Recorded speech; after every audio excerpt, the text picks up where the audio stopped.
Indian cinema പിന്നണി സംഗീതത്തിൽ ഏറ്റവും കൂടുതൽ കാലം നിറഞ്ഞുനിന്ന ഹൃദയഹാരിയായ ശബ്ദമായിരുന്നു ആശാ ഭോസ്ലെ.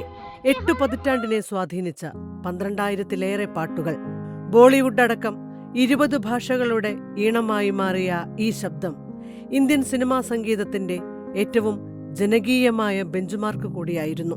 പകരം വയ്ക്കാനില്ലാത്ത വൈവിധ്യമായിരുന്നു ആശാ ഭോസ്ലെ.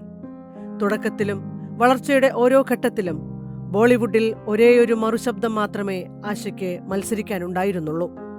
മൂത്ത സഹോദരി ലതയുടെ ശബ്ദം ബോളിവുഡിൽ ചെലുത്തിയ അപാരമായ സ്വാധീനശേഷിയെ തുടക്കം മുതൽ അവർക്ക് സർഗാത്മകമായി മറികടക്കാനായി. ആശ പിന്നണിപ്പാട്ടിലെത്തുന്ന കാലം ഇന്ത്യൻ സിനിമാ സംഗീതത്തിലെ ഏറ്റവും സർഗാത്മകമായ ശബ്ദകാലം കൂടിയായിരുന്നു. മുകേഷിന്റെയും മുഹമ്മദ് റഫിയുടെയും കിഷോർ കുമാറിന്റെയും ലതാ മങ്കേഷ്കറുടെയും കാലത്തു തന്നെയാണ് ആശയുടെ പാട്ടുകൾ വേറിട്ട ശബ്ദം കേൾപ്പിച്ചു തുടങ്ങിയത്.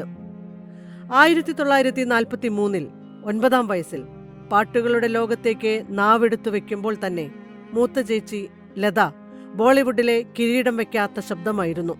ഒപ്പം ഷംഷാദ് ബീഗവും ഗീത റോയിയും അരങ്ങുവാണു.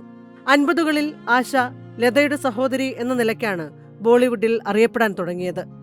ലതാ മങ്കേഷ്കറുടെ അഭൗമമായ സ്വാധീനം ബോളിവുഡിന്റെ പാട്ടുവിപണിയെ വരെ നിയന്ത്രിച്ചിരുന്നു. അതുകൊണ്ട് തുടക്കത്തിൽ ആശയ്ക്ക് ചില ഡാൻസ് നമ്പറുകളും മറ്റുമാണ് പാടാൻ കിട്ടിയത്.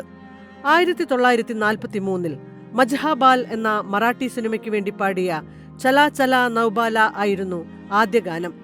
ഹിന്ദിയിൽ 1948 റിലീസായ ചുനാരിയയിലെ സാവനായ ആണ് ആശയുടെ ആദ്യ ഹിന്ദി പാട്ടായി അറിയപ്പെടുന്നത്. ലതാ മങ്കേഷ്കറുടെ ഭാവതീവ്രമായ മെലഡികളിൽ നിന്ന് വേറിട്ട ആലാപനത്തിന് വേണ്ടിയുള്ള ശ്രമം ആശ തുടക്കം മുതൽ നടത്തി. ലതയുടെ നിഴലിൽ നിന്ന് കുതറിമാറാനുള്ള പാട്ടുകളിലേക്ക് എത്തിയത് OP നയ്യാറിലൂടെയാണ്. അദ്ദേഹമാണ് ആശയുടെ ശബ്ദത്തിന്റെ സാധ്യതകൾ തുടക്കത്തിൽ കണ്ടെത്തിയത്. 1956 CID എന്ന സിനിമയിലൂടെ നയ്യാർ ആശയുടെ ശബ്ദം വേറിട്ട് അവതരിപ്പിച്ചു.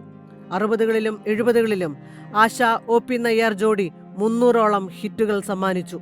പിന്നീട് തന്റെ എക്കാലത്തെയും പങ്കാളിയായ RD ബർമനിലേക്ക് ആശ എത്തുകയാണ്. ആശ RD ബർമൻ കൂട്ടുകെട്ട് അക്ഷരാർത്ഥത്തിൽ ബോളിവുഡിനെ ഇളക്കിമറിച്ചു. ആശയുടെ ശബ്ദത്തിന്റെ ബഹുസ്വരത ഏറ്റവും സർഗാത്മകമായി ഉപയോഗപ്പെടുത്തിയത് RD ബർമനാണ്. പോപ്പ്, കാബറെ, റോക്ക്, ഗസൽ, ക്ലാസിക്കൽ തുടങ്ങിയ വിവിധ ശ്രേണികളിലേക്ക് ആശയുടെ ശബ്ദം പടർന്നു കയറിയത് ബർമന്റെ സംഗീത സംവിധാനത്തിലാണ്. ഇത്രയും വൈവിധ്യമാർന്ന ശൈലി പിന്തുടർന്ന മറ്റൊരു ഗായികയും ബോളിവുഡിലില്ല. RD ബർമനുമായുള്ള കൂട്ടുകെട്ട് 1980 വിവാഹത്തിലെത്തി. പിന്നണി ഗാനരംഗത്തു നിന്ന് പിൻവാങ്ങാൻ തീരുമാനിച്ച കാലത്താണ് 1995 AR റഹ്മാൻ പാട്ടുകൾ ആശയെ തേടിയെത്തിയത്. രംഗീല എന്ന സിനിമയിലെ എല്ലാ പാട്ടുകളും സൂപ്പർ ഹിറ്റായി. ഇരുവർ, ലഗാൻ, താൽ തുടങ്ങിയ റഹ്മാൻ ചിത്രങ്ങളെ ആശയുടെ ശബ്ദം കാലാതീതമാക്കി.